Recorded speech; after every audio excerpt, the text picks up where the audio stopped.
Can I not be an absolute moron? I'm gonna make 6 colorless mana. I believe we have a breach on this deck. Uh-oh. It's okay, Trem's gonna kill us right now. 4, 5, 6. What? Oh, what a rip. Go to our turn.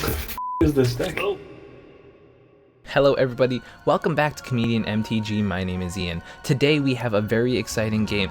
I am able to take down this game with my brand new Belbe deck, trying to make Belbe a cEDH viable deck, and not only do I win with this brand new deck, but I win on a mulligan to 4 going last. This game is absolutely crazy and it has tons of twists and turns, some misplays, some learning from all of us, and it was an awesome time. Let's go check it out.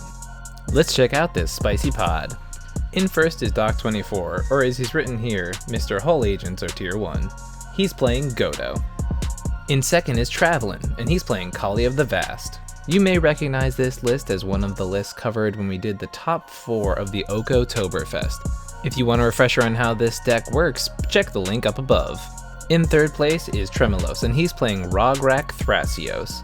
This is a sort of mid-range list that uses the fact that Rograk can give you a lot of early mana, and combine that with Thrasios' ability to turn that mana into card advantage. Also, it has some interesting lines with Cloudstone Curio and Dockside Extortionist. And last but not least is me, and I'm on Belbe stacks. Belbe has the ability to routinely generate 6 colorless mana as early as turn 2, and with that ability you can really break parity on a lot of stacks pieces. That, combined with a tight Protean Hulk win condition, allows this deck to actually leverage itself at the cEDH table. In this game, I had to mulligan all the way down to 4. The 4 cards I ended up keeping were Thornbow Archer, Bayou, Torpor Orb, and Static Orb. I ended up bottoming Mikaeus, Elves of Deep Shadow, and Diabolic Intent. The cards I kept were very intentional. I knew if I hit a second land drop, I was going to be able to curve my Thornbow Archer into my Belbe, making 6 colorless mana. That way I was able to play the Torpor Orb and the Static Orb and hopefully slow my opponents down to the point where I was at. And with some good draws, I was hoping this 4 would allow me to scrap back into the game. It's tough being down to this few cards, but you gotta make do with what you have. And to be fair, as far as 4 goes, this could be a lot worse. Alright, untap upkeep and draw. Play a Dwarven Rune. Tap. I'm gonna play this Chromox. And then I'll tap 1 and I'll also play a Voltaic Key. Nice. And if that's all good, I just pass. Draw for turn. I will play a Luxury Suite. Cast Lion's Eye Diamond. Nice, nice. Tap for red, Faithless Looting. I'll discard 2. I will discard Leon Relic Order. Uh-oh. Well then. And I will do Silent Clearing for the 2 discards. I will pass turn 5. So right now I am just trying to hit a second land so that I can make my plays happen. We'll see what happens from here. Yes, a Mox Opal, and I'll pass. Alright, draw my 5th card. I will start with a Bayou and tap that for a Thornbow Archer. So when it attacks, each opponent who does not control an elf loses 1 life. Whoa. And I will pass the turn after that. Untap. Keep. So unfortunately I did not draw a second land here, but what I did draw was a Whirly Tutor. I don't know if that's really going to help me in this current circumstance, but in later turns it might be able to help me catch up. He's just gonna like attack with his elf and then like add ones. This is far from an Adnaz deck, I will tell you that. Tap these 2 Mind Stone, and we'll just pass them here. Untap. Yep. Draw. Shotgun a Godless Shrine. Tap 2 to attempt to cast Wishclaw Talisman. That's good, I'll pass. Yeah, there's only 1 blue player, so it's like, what does he do really? I can only interact with blue spells. Play a Training Center. Yeah. I'll tap for green, green, blue. I'll cast Thrasios, have a green floating, cast a Mana Vault. I will pass turn. Untap. Gotta really get a good rip here. Hey! Second land. Nice. Okay. Oh, nice. Feeling better. Feeling better. 2 out of 3 of you do not have blockers. So I will send the Thornbow Archer at Travelin. Trigger, so each of you who do not control an elf lose 1 life. 39 turns to go. Oh Let's go. my god. Wait, I'm sorry. This is my first time actually playing with some paper. Can I not be an absolute moron? We're gonna cast Belbe first. Yeah. Yeah. Figured you were gonna do that. Okay, I'm gonna play Belbe. Smart. Wow, okay. now repeat the process of what I was saying. Sure. Second main phase, I'm gonna make 6 colorless mana. Gonna use 3 of that static orb. Ooh. And then use 2 more of that for a torpor orb. You're an evil person. That Yeah, that's solid. floats away. I have 1 card in hand, and I will pass the turn. Tap, upkeep. So apart from me almost blundering and missequencing my entire turn, this is really good. I did the thing where I make 6 mana and I'm able to use it. The Worldly Tutor is nice because it's going to help me find something in my deck that will be able to catch me up as far as resources. I'm not really sure what I'm going to tutor for, but obviously it needs to be something colorless. 4 mana. Yep. How does this work? How does your Belbe work, actually? So yeah, because you're taking damage on your second main phase, you will make colorless mana. Oh, I will make it. Okay. Yeah. Yeah, each of Ian's Yeah, because opponents. you're one of Belbe's opponents. Right. Right. So it's like an sure. Edric that just makes mana. Exactly. And I'll play a Thran Dynamo. Oh, good. That can mean then. So I get how much colorless? Is it 2? You have damage only yourself, so you have 2. I'll play a Wheel of Misfortune. So highest pays the life, lowest doesn't wheel. You pick in between, you wheel, and you don't take damage. But if you pick highest, You you will will not take take damage. damage. But you Right. still wheel. So how many cards does everyone have? I have 1. I have 4. I have 4. If people are down for a wheel, we can all talk about. Oh no, because if we all tie in the same number, do none of us wheel? You all lose life and none of you wheel. And none of us wheel. Yeah. Oh, that's you all We all horrible. choose the yeah. same number. That's Yeah. that's Yeah, do the so same I'm number. just gonna pick a number. I picked the number. Alright, I'm good. I'm ready. yeah. I also have a number. Ooh. All right, 3, 2, 1. So Travelin loses 7, and the rest of us wheel, Except for Trem. except for For Trent. me. Yeah. Discarding Sacred Foundry, Reanimate, Mayhem Devil, Arid Mesa. Cool. I am discarding Worldly Tutor. So I'm actually really excited about this hand. It is pretty interesting. I have Wishclaw Talisman, and usually that's kind of a 1-card combo in my deck because I go get Opposition Agent so that when the next person goes to use their Wishclaw, I usually end up winning the game. And I also have Marilyn in hand, so the combos aren't due there. Pass. Untap. Verdant Catacombs is land for turn. Spicy. You don't need bounce, right? I believe we have a breach on this deck.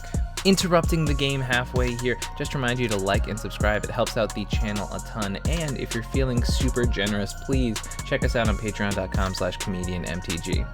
Back to the game. Gamble. That I will mental list that. Crack Lion's Eye 3 red.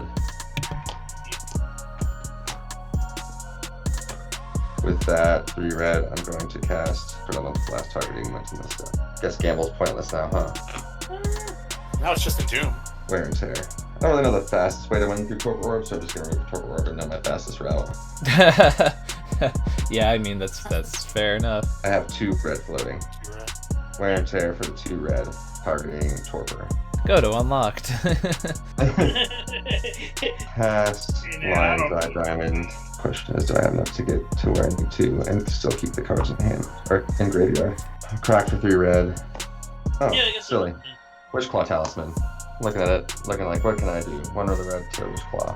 I'm gonna give it to Ian because if I do lose and it gets to his turn, he can hopefully slow everyone else down in case I lose. Not lose, but fail my turn. Yeah. Lion's Eye. Oh, I can't do this. I should have done that before I did the Wishclaw. And I lost my turn because of that. So now I can't cast this. Crack Lion's Eye for 3 red. So I have 5 red mana. Now I have to find another route. Wheel of Fortune. Okay. Yeah. Yeah, I'm gonna Chaos Warp the Static Orb. This is ironically the one deck that Chaos Warp could get really bad for you. No, it's just an elf. Fine with that. Feels Discard good. Narset, Time Twister, back negation. Lotus Petal, Wishclaw, Marilyn, Soul Ring, Overgrown Tomb, Damping Sphere, and Sentinel Flute. I just got a Snow-Covered Mountain, a Snow-Covered Mountain, a Snow-Covered Mountain, a Snow-Covered Mountain, a Twin Flame, and a Dust Refresher. Oh my god. Oh, this hand is so much worse than the other one. So with the new hand I have, I can do one of 2 things. One, I can just slam down a Godfaro statue and have like a pretty protected turn going into my next turn. Or 2, I can just go for the win here because I have a Pattern of Rebirth in hand. I have Travelin's Wishclaw Talisman on my side of the board, so I can search up a Sacrifice Outlet and then play the pattern on one of my creatures, sack it, and then get my combo for the end of the game. Not really sure which one's the best play here. So I still have 2 red mana floating. Dual Lotus, Lotus Petal, Mox Opal, Metalcraft activated. Crack Lotus Petal for white. Forms chant targeting Treble Moss, since he's the only blue player. Okay. I'm gonna sack this Jeweled Lotus because I don't need it. Okay. And I'm just gonna generate white mana for my commander that I'm never gonna use. Gonna tap Mox You Opal. cannot tap Mox Opal, my friend. Not anymore. Oh, I should have. Jeez, these fails. Alright, well, I think I lost myself because I didn't do it right. And that's. I'll use the 2 red floating, cast Arcane Signet. I'm 1 card shy to need to be put in the graveyard. Or else it could have been fine. So, I guess I'm just going to pass turn, unfortunately. Crap. It's okay. Trem's gonna kill us right now. Yeah, sure. Yeah, sure. He's gonna do it. I will crack for a tropical island. Yep. Does anyone have an opposition agent? No. No, because everybody's tapped out. Hey, yeah, not now. I have dealt myself a damage. Aw, he's breaking the system. he's understanding Belbe. Play a Biomancer's Familiar. Go to combat. Yeah. I will swing 1 at Travelin because he has no blockers. I will go to my post-combat main phase, make 4 colorless mana. Correctamundo. 4, 5, 6, 7, 8, 9. What? Finale for 5. I'll have 2 colorless mana floating. In response, I'm gonna Pyroblast Thrasiers. Hey, there we go. I'll use the 2 mana floating. I'll activate Thrasios. I'll leave it on top. I'll show you a Fierce Guardianship. Oh, and I'll ouch. Fierce Guardianship. Wow. Oh, what a rip. I've played hundreds of games on Thrasios, and I feel like I've only ever done that once. But I feel like that never happened. Finale is good. Show you this. You never get anything useful off the Thrasios flips. You just get lands. Yeah. I'll move to my end step. Go to our Oh. turn. I will untap it. You're untap. Alright, draw. Bet you he's gonna do more on your turn than you are, Ian. There's a significant chance, yeah. I'm gonna play this forest as my land for turn. Trem, how many cards do you have in hand right now? 5. So I can make a maximum of 10 mana. Get 10 mana, then you can cast Ship here and do 3 black. No, Ian doesn't win games. He just tires people out. I bet Wow, you he doesn't rude play first of all. Thornbow and Belbe are going at Travelin. Post-combat main phase, gonna make 6 colorless mana. Goddamn, this is tough. Really don't know how much interaction you have. So first thing I'm doing is activating Wishclaw and giving it back to Travelin. As the person who has blown all of his resources, I feel like he's the least threat. I mean, you guys are all in a very aggressively good position. Yeah, this is true. Yeah. So yeah, we are. I am going to, with a green and 3 colorless, Pattern of Rebirth, targeting my Elvish Mystic. Oh, man. Thinking. Let's see. This looks like a game-winning card. Does he have a sack outlet? What's the land next to the Urborg? It's a Bayou. Oh, okay. Yeah, that's fine. You sure? Cast that Carrion Feeder. I will cast that Carrion Feeder. Okay. Can you? Yeah. That resolves? Sure. Okay. I'm going to sacrifice my Elvish Mystic. Am I missing something obvious here?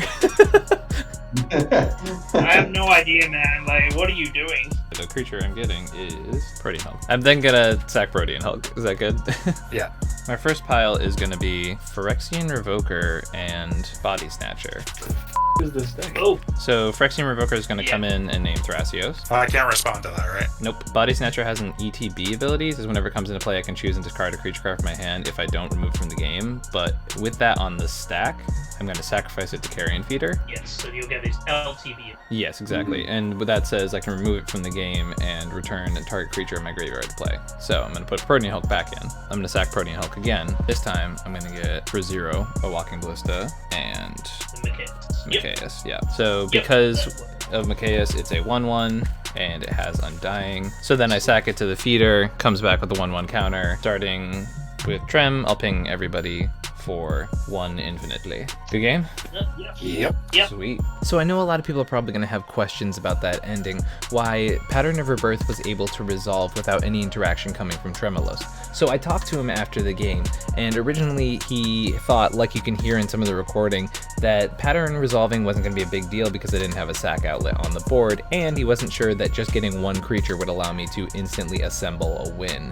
So by the time Viscera Seer ended up resolving, he didn't have any creature counters, and he knew that if he started digging, he wasn't going to be able to find any because of the way that some of the cards had gone through the game. By the time the first Hulk trigger resolved, I had laid out Phyrexian Revoker onto the battlefield, meaning that Thrasios couldn't be activated and he couldn't dig into his library. So there were definitely points where it would have been much better to interact, but that's why the events of this game ended up going the way they did. Thank you for watching this gameplay, really hope you enjoy it, and if you want to see more, check out the rest of the channel. I'll leave a link right up above, and if you really want to support the channel, it helps a ton if you go to patreon.com/ComedIanMTG, where you can get a number of benefits such as custom tokens that I make, your name in the show notes, and exclusive access to the ComedIan MTG Discord. Alright everybody, have an amazing week. Bye!